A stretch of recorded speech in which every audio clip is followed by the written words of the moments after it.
नमस्कार विद्यार्थियों। अनिवार्य हिंदी की कक्षा में आप सभी का हार्दिक स्वागत है। राजकीय महाविद्यालय कोटा के हिंदी विभाग द्वारा ये ऑनलाइन ई टीचिंग की सुविधा आपको दी जा रही है।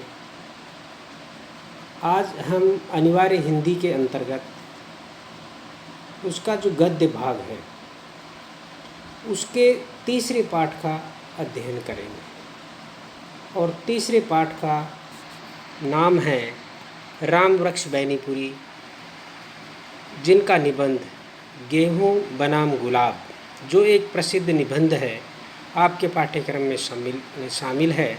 उसी के संदर्भ में हम उसके अध्ययन की श्रृंखला के रूप में आज हम विशिष्ट साहित्यकार राम वृक्ष बैनीपुरी के कृतित्व, व्यक्तित्व एवं जीवन परिचय का अध्ययन करेंगे। राम वृक्ष बैनीपुरी एक विशिष्ट कोटि के साहित्यकार हैं, जो साहित्यकार के साथ साथ एक स्वतंत्रता सेनानी भी है, जिन्होंने भारतीय स्वाधीनता आंदोलन में प्रत्यक्ष रूप से सक्रिय भागीदारी निभाई और अपने लेखन के माध्यम से, अपनी पत्रकारिता के माध्यम से देश की स्वाधीनता में, देश की स्वतंत्रता में, देश को स्वतंत्रता दिलाने में एक सैनिक की तरह कार्य किया। आज हम उन्हीं पर विचार कर रहे हैं। राम वृक्ष बैनीपुरी हिंदी के प्रसिद्ध कथाकार, प्रसिद्ध व्यंग्यकार, प्रसिद्ध निबंध लेखक, पत्रकार और उपन्यासकार हैं। बहुमुखी प्रतिभा के धनी बैनीपुरी जी ने कहानी, उपन्यास, नाटक, संस्मरण, जीवनी, यात्रा वृत्तांत, रेखाचित्र, गद्य गीत, ललित निबंध आदि अनेक विधाओं में पर्याप्त मात्रा में लिखा है और उनका लेखन पठनीय है और प्रेरणादायक है। तरुण भारत, किसान मित्र, बालक, युवक, कर्मवीर, जनता, हिमालय, नई धारा आदि अनेक पत्र पत्रिकाओं का उन्होंने सफल संपादन किया। पतितों के देश में लाल तारा, चिंता के फूल, कैदी की पत्नी, अम्बपाली, सीता की माँ, संघमित्रा, अमर ज्योति, तथागत, सिंहल विजय, रामराज्य, शकुंतला आदि अनेक प्रमुख रचनाएं उन्होंने हिंदी साहित्य को दी है। गेहूं बनाम गुलाब, माटी की मूर्तें तथा वंदे वाणी विनाय को राम वृक्ष बैनीपुरी के प्रसिद्ध निबंध संग्रह हैं। आपके पाठ्यक्रम में भी उनका निबंध संग्रह ही है, उसी का हम अध्ययन करेंगे। राम वृक्ष बैनीपुरी ने भावात्मक और संस्मरणात्मक निबंध लिखे हैं। जितने भी निबंध उन्होंने लिखे हैं, या तो वो भावात्मक है या संस्मरणात्मक है। उनके लिखे कुछ रेखा चित्र बहुत प्रभावशाली सिद्ध हुए हैं, जिनमें उन्होंने उपेक्षित लोगों के जीवन के कोमल और सजीव चित्र अंकित किए हैं। उनके निबंधों में सामाजिक समस्याओं का विश्लेषण है तथा उनमें उनकी समाजवादी विचारधारा भी व्यक्त हुई है, किंतु उनके प्रतीकात्मक निबंध बहुत प्रभावशाली है, जिनमें उन्होंने प्रतीकों के माध्यम से जीवन के सत्य को प्रकट करने का प्रयास किया है और उसमें उन्हें सफलता भी प्राप्त हुई है। गेहूं और गुलाब, गेहूं बनाम गुलाब, गेहूं और गुलाब के संग्रह के सभी निबंध प्रतीकात्मक है, जिन्हें गद्य गीत की कोटि में भी रखा जा सकता है। कहने का तात्पर्य यह कि राम वृक्ष बैनीपुरी एक महत्वपूर्ण साहित्यकार है। यहाँ पर आप जैसा कि देख रहे हैं, हिंदी पत्रकारिता के शिखर पुरुष, उन्होंने हिंदी पत्रकारिता में विशेष योगदान दिया है और पत्रकारिता के माध्यम से देश के स्वाधीनता संग्राम में अपना योगदान दिया है। इस चर्चा में हम जिन प्रमुख बिंदुओं को ले रहे हैं उनमें राम वृक्ष बेनीपुरी का जीवन परिचय, व्यक्तित्व एवं कृतित्व, रचनाएं और साहित्यिक योगदान, ये प्रमुख बिंदु हैं। इन्हीं पर हम आज चर्चा करेंगे और इस संपूर्ण पाठ पर हमारी लगभग 3-4 चर्चाएं रहेंगी।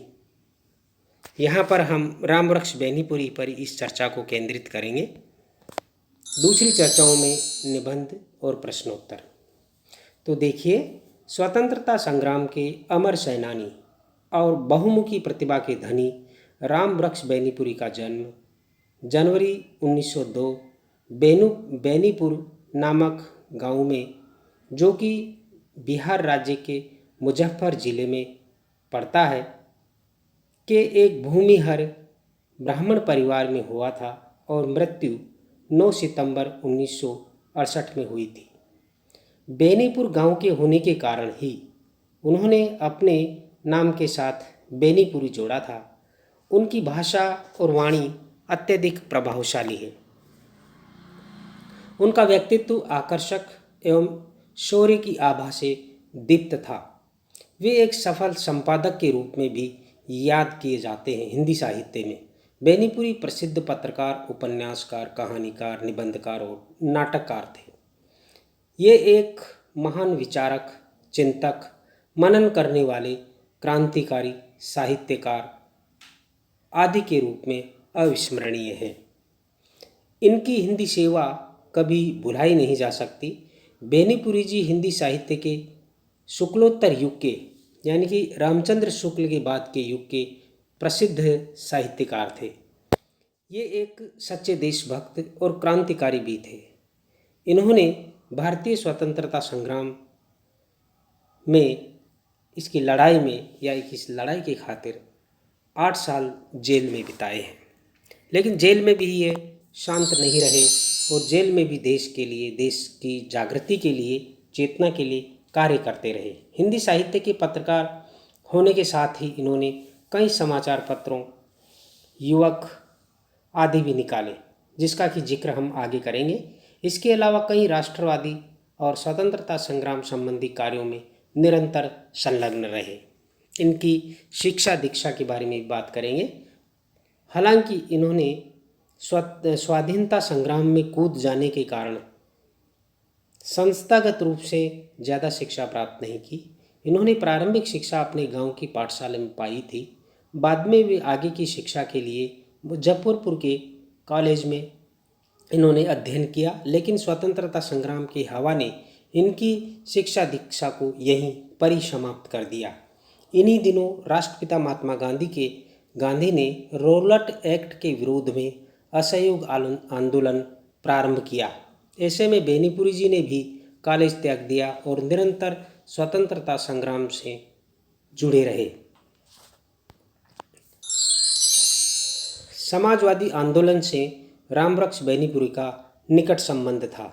भारत छोड़ो आंदोलन के समय जयप्रकाश नारायण के हजारीबाग जेल से भागने में भी रामवृक्ष बेनीपुरी ने उनका साथ दिया और उनके निकट सहयोगी रहे।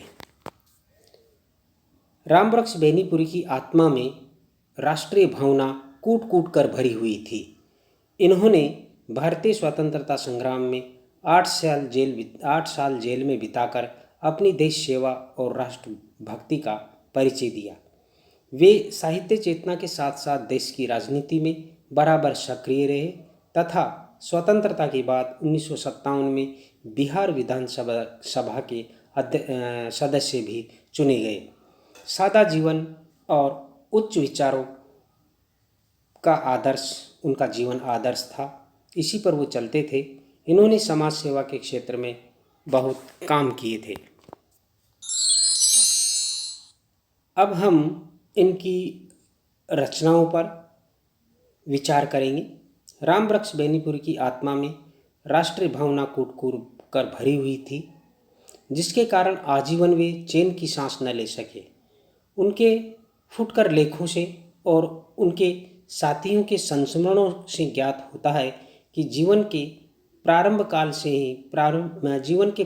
काल से ही क्रांतिकारी रचनाओं के कारण बार बार उन्हें कारावास भोगना पड़ा था। लेकिन रचना लेखन में वे पीछे नहीं हटे। जब वो जेल से निकलते थे तो हाथ में पांडुलिपियाँ उनके हुआ करती थी। जेल में भी वो रचना कर्म करते थे। 1942 में अगस्त क्रांति आंदोलन के कारण उन्हें हजारीबाग जेल में रहना पड़ा था। जेलवास में भी वो शांत नहीं बैठे। वे वहाँ जेल में भी आग भड़काने वाली रचनाएं, कविताएं लिखा करते थे, रचनाएं किया करते थे। जब भी वे जेल से बाहर आते उनके हाथ में 2-4 ग्रंथों की पांडुलिपियां अवश्य हुआ करती थी, जो आज साहित्य की अमूल्य निधि बन गई है। एक दस्तावेज बन गए हैं, क्रांति के दस्तावेज बन गए हैं। रामवृक्ष बेनीपुरी की प्रकाशित अप्रकाशित रचनाओं की संख्या लगभग 60 से भी अधिक है। बेनीपुरी प्रकाशन के तत्वावधान में इनके समस्त कृतित्व को बेनीपुरी ग्रंथावली की 10 जिल्दों के अंतर्गत प्रकाशित करने की योजना बहुत पहले से चल चुकी है। उनकी अधिकतर रचनाएं जेल प्रवास के दौरान लिखी गई है। सन 1930 के कारावास काल के अनुभव के आधार पर पतितों के देश में उपन्यास का इन्होंने सृजन किया था। यह याद रखने की बात है कि 1930 के कारावास काल के अनुभव के आधार पर उन्होंने कौन से उपन्यास की रचना की थी या किस कृति की रचना की थी।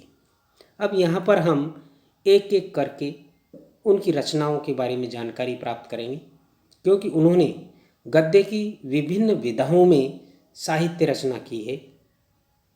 यहाँ पर सबसे पहले हम उपन्यास को लेते हैं। उन्होंने 2 उपन्यास लिखे हैं, पतितों के देश में और आम्रपाली। कहानी संग्रह माटी की मूर्तें, निबंध चिता के फूल, लाल तारा, कैदी की पत्नी, गेहूं और गुलाब, जंजीरें और दीवारें।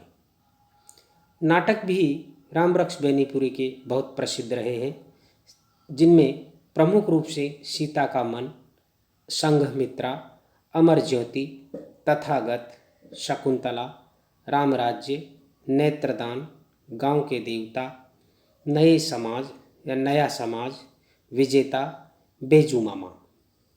उन्होंने जीवनी भी लिखी है।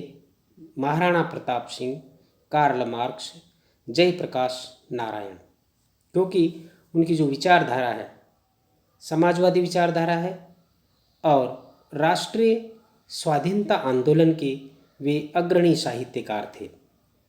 इसलिए उन्होंने महाराणा प्रताप की जीवनी भी लिखी और समाजवादी विचारधारा से संबंधित मार्क्सवाद, कार्ल मार्क्स और जयप्रकाश नारायण की जीवनी भी लिखी है।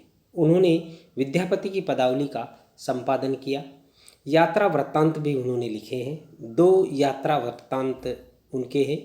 पैरों में पंख बांधकर उड़ते चले। और जो सबसे महत्वपूर्ण है, जिसके लिए रामवृक्ष बेनीपुरी को जाना जाता है, वे पत्रकारिता के क्षेत्र में एक युग निर्माता पत्रकार थे। उन्होंने दोनों काम एक साथ किया। कहा जाता है कि एक साहित्यकार पत्रकार नहीं हो सकता और एक श्रेष्ठ पत्रकार साहित्यकार नहीं बन सकता। लेकिन उन्होंने इस रूढ़ि को तोड़ा है। वे एक सफल साहित्यकार भी है और सफल पत्रकार भी है, संपादक भी है। उन्होंने विभिन्न पत्र पत्रिकाओं का संपादन किया, जैसा कि शुरू में ही हम इनका जिक्र कर चुके हैं। देखिए, तरुण भारत, नई धारा, किसान मित्र, बालक, युवक, कर्मवीर, जनता, हिमालय आदि पत्रों का उन्होंने सफलतापूर्वक संपादन किया और हिंदी पत्रकारिता के इतिहास में अपने नाम को अमर किया। यदि हम उनकी भाषा शैली की बात करें या कि उनके शैली वैशिष्ट्य की बात करें तो इस क्षेत्र में भी उनको पर्याप्त सफलता मिली है और उनकी रचनाएं एक प्रकार से पाठकों के लिए आकर्षण का केंद्र होती है। पाठक प्रभावित हुए बिना, उनकी रचनाओं से प्रभावित हुए बिना नहीं रह सकते। इनकी माटी की मूर्तें नामक कृति बहुत प्रसिद्ध है। इसमें संकलित विभिन्न रेखाचित्र, शब्दचित्र, कहानियाँ या निबंध प्रतिदिन के सामाजिक जीवन तथा व्यक्ति की सहज सरस अनुकृति है। व्यक्तियों की सहज सरस अनुकृति है। इन व्यक्ति चित्रों के अंकन में बेनीपुरी के हृदय ने उनका साथ दिया है, अर्थात इनकी रचनाएं, इनकी रचना शैली भावात्मक बन पड़ी है तथा उनकी चपल खंजन सी फुदकती भाषा ने उक्त चित्रों को अत्यंत सजीव बना दिया है। यानी कि उनकी भाषा भी बहुत महत्वपूर्ण है, किंतु इसी प्रकार की भाषा शैली के कारण उन्हें विचारों की गंभीर अभिव्यक्ति तथा चिंतन के क्षेत्र में कठिनाई भी हुई है। उक्त प्रकार की ओजपूर्ण अलंकृत भाषा शैली को वे कहीं छोड़ नहीं पाए, अर्थात निरंतर उसका प्रयोग किया है, क्योंकि वह उनके लेखन की अनिवार्य व्यवस्था थी। उनकी शैली कहीं कहीं उद्बोधन तथा भाषण शैली के अनुरूप हो जाती है और उसमें उपदेशात्मकता की भी प्रवृत्ति पाई जाती है। रामवृक्ष बेनीपुरी की भाषा सामान्य रूप से ओज गुण से युक्त व्यावहारिक खड़ी बोली है। कहने का तात्पर्य यह कि उन्होंने अपनी रचना का माध्यम भाषा के रूप में खड़ी बोली को अपनाया है। इन्होंने अपने संस्मरणात्मक निबंधों में सरल, सुबोध और प्रवाहमयी व्यावहारिक भाषा का प्रयोग किया है। ये भाषा के जादूगर माने जाते हैं। भाषा शैली प्रभावशाली है और इनकी जो अनुभूति है, विचार है और चिंतन है, वह इनकी भाषा का संस्पर्श प्राप्त करके अत्यधिक प्रभावशाली बन गए हैं।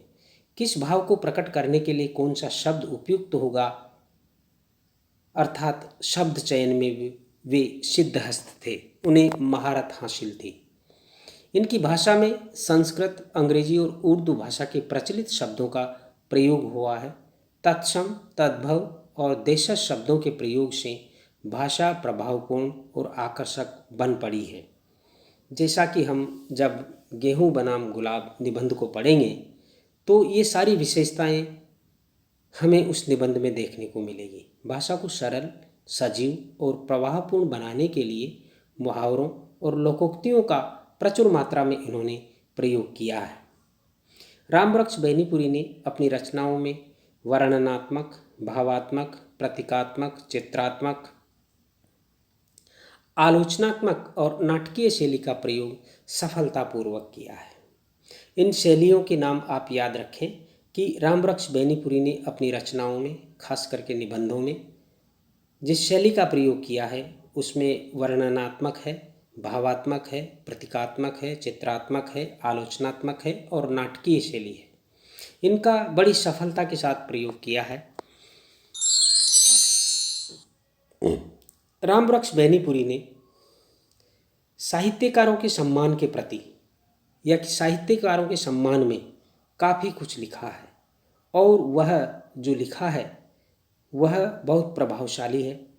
इनकी संवेदनशीलता का और साहित्य के प्रति समर्पित भाव का प्रतीक है कि एक साहित्यकार, एक उच्च स्तर का साहित्यकार समाज को बहुत कुछ देता है, उसमें सामाजिक चेतना होती है और कोई भी देश ऐसे साहित्यकारों का, ऐसे रचनाकारों का अपमान नहीं कर सकता, उन्हें भुला नहीं सकता।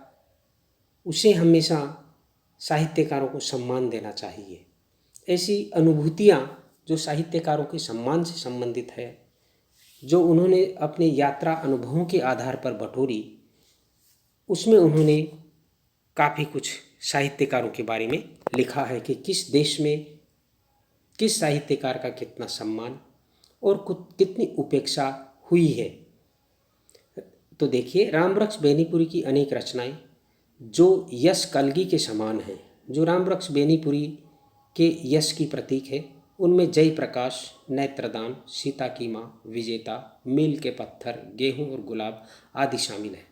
शेक्सपियर के गांव में और नींव की ईंट, इन लेखों में भी रामवृक्ष बेनीपुरी ने अपने देश प्रेम, साहित्य प्रेम, त्याग की महत्ता और साहित्यकारों के प्रति जो सम्मान भाव दर्शाया है वह अविस्मरणीय है, उसे भुलाया नहीं जा सकता। इंग्लैंड में शेक्सपियर के प्रति जो आदर भाव उन्हें देखने को मिला, वह उन्हें सुखद भी लगा और दुखद भी। शेक्सपियर के गांव के मकान को कितनी संभाल, संरक्षण और सजावट के साथ संभाला गया है। उनकी कृतियों की मूर्तियां बनाकर वहां रखी गई है। यह सब देखकर उन्हें अपार प्रसन्नता हुई और अपने लेखों में इसको अभिव्यक्त किया है। पर दुख इस बात का भी हुआ कि हमारे देश की सरकार भूषण बिहारी, सूरदास और जायसी आदि महान साहित्यकारों के जन्म स्थल की सुरक्षा या उन्हें स्मारक का रूप देने का भी प्रयास नहीं करती है। इस उपेक्षा का उन्हें दुख है। इस बात की अभिव्यक्ति उन्होंने अपनी रचनाओं में की है। उनके मन में अपने प्राचीन महान साहित्यकारों के प्रति आदर भाव गहरा था। इसी प्रकार नींव की ईंट में भाव था कि जो लोग इमारत बनाने में तन मन कुर्बान करते हैं वे अंधकार में विलीन हो जाते हैं। बाहर रहने वाले गुंबद बनाते हैं और स्वर्ण पत्र से सजाए जाते हैं। चोटी पर चढ़ने वाली ईंट कभी नींव की ईंट को याद नहीं करती। अर्थात जो त्याग और बलिदान करते हैं उनका भी सम्मान होना चाहिए, नींव का भी सम्मान होना चाहिए, नींव की ईंट का भी सम्मान होना चाहिए, जिस पर एक बड़ी इमारत खड़ी होती है और बाहर लोग उस इमारत को देखते हैं, उस इमारत की प्रशंसा करते हैं, लेकिन उस इमारत की नींव में जो पत्थर रखा हुआ है उसी पर वो इमारत डटी हुई है, टिकी हुई है, उसका भी सम्मान होना चाहिए। लेखक की ऐसी मान्यता थी। पत्रकार, अब हम देखते हैं कि रामवृक्ष बेनीपुरी का जो यश है, जो सम्मान है और जो ख्याति है वो वास्तव में किस रूप में है। एक पत्रकार के रूप में है, एक साहित्यकार के रूप में है, एक स्वतंत्रता सेनानी के रूप में है। पत्रकार और साहित्यकार के रूप में बेनीपुरी जी ने विशेष ख्याति अर्जित की थी। उन्होंने विभिन्न समयों में लगभग 1 दर्जन पत्र पत्रिकाओं का संपादन किया था, जिनका कि जिक्र हम पूर्व में कर चुके हैं। उनकी लेखनी बड़ी निर्भीक थी, यानी कि पत्रकारिता के क्षेत्र में भी उनकी निर्भीकता थी और सत्ता के विरोध में वो लिखने में कभी चूक नहीं करते थे। उन्होंने इस कथन को अमान्य सिद्ध कर दिया था कि एक अच्छा पत्रकार, एक अच्छा साहित्यकार नहीं बन सकता था। रामवृक्ष बेनीपुरी एक अच्छे साहित्यकार थे और एक अच्छे पत्रकार भी थे। उनका विपुल साहित्य शैली, भाषा और विचारों की दृष्टि से बड़ा ही प्रभावकारी रहा। उपन्यास, जीवनियाँ, कहानी संग्रह, संस्मरण आदि विधाओं की लगभग 80 पुस्तकों की उन्होंने रचना की थी। इनमें माटी की मूर्तें अपने जीवंत रेखा चित्र के लिए आज भी याद की जाती है। रामवृक्ष बेनीपुरी विधानसभा के सदस्य भी रहे। रामवृक्ष बेनीपुरी 1957 में बिहार विधानसभा के सदस्य भी चुने गए। वे भारतीयता के सच्चे अनुयायी थे और सामाजिक भेदभावों पर विश्वास नहीं करते थे। राष्ट्रकवि दिनकर ने बेनीपुरी जी के लिए कहा था कि रामधारी सिंह दिनकर ने एक बार बेनीपुरी जी के विषय में कहा था कि स्वर्गीय पंडित रामवृक्ष बेनीपुरी केवल साहित्यकार ही नहीं थे, उनके भीतर केवल वही आग नहीं थी जो कलम से निकलकर साहित्य बन जाती है। वे उस आग के भी धनी थे जो राजनीतिक और सामाजिक आंदोलनों को जन्म देती है, जो परंपराओं को तोड़ती है और मूल्यों पर प्रहार करती है, जो मूल्य पुराने हो गए हैं उन पर प्रहार करती है, जो चिंतन को निर्भीक और कर्म को तेज बनाती है। बेनीपुरी जी के भीतर बेचैन कवि, बेचैन चिंतक, बेचैन क्रांतिकारी और निर्भीक योद्धा सभी एक साथ निवास करते हैं। रामधारी सिंह दिनकर का ये कथन वाकई उनके व्यक्तित्व पर, उनके कृतित्व पर खरा उतरता है। उनको यथोचित सम्मान भी दिया गया भारत सरकार के द्वारा। वर्ष 1999 में भारतीय डाक सेवा द्वारा रामवृक्ष बेनीपुरी के सम्मान में भारत का भाषाई सौहार्द बनाने हेतु भारतीय संघ के हिंदी को राष्ट्रभाषा बनाने की अर्धशती वर्ष में डाक टिकटों का एक संग्रह जारी किया गया। उनके सम्मान में बिहार सरकार द्वारा वार्षिक अखिल भारतीय रामवृक्ष बेनीपुरी पुरस्कार दिया जाता है। रामवृक्ष बेनीपुरी ने अपने संगठनात्मक तथा प्रचारात्मक कार्य द्वारा भी हिंदी की बड़ी सेवा की थी, यानी कि उन्होंने हिंदी भाषा का भी प्रचार प्रसार किया था। इस दृष्टि से भी उनका योगदान महत्वपूर्ण है। इनका नाम बिहार हिंदी साहित्य सम्मेलन के संस्थापकों में माना जाता है। 1946 से 1950 तक उसके प्रधानमंत्री भी हुए रहे तथा 1951 में सभापति रहे। 1929 में इन्होंने अखिल भारतीय साहित्य सम्मेलन के प्रचार मंत्री का कार्य भी किया था। तो इस प्रकार हमारी ये चर्चा यहाँ खत्म होती है और अगली चर्चा है वह इसी पाठ पर आधारित होगी, जिसमें हम गेहूं बनाम गुलाब पाठ का पठन करेंगे, भावार्थ एवं विश्लेषण करेंगे। देखते रहिए। धन्यवाद।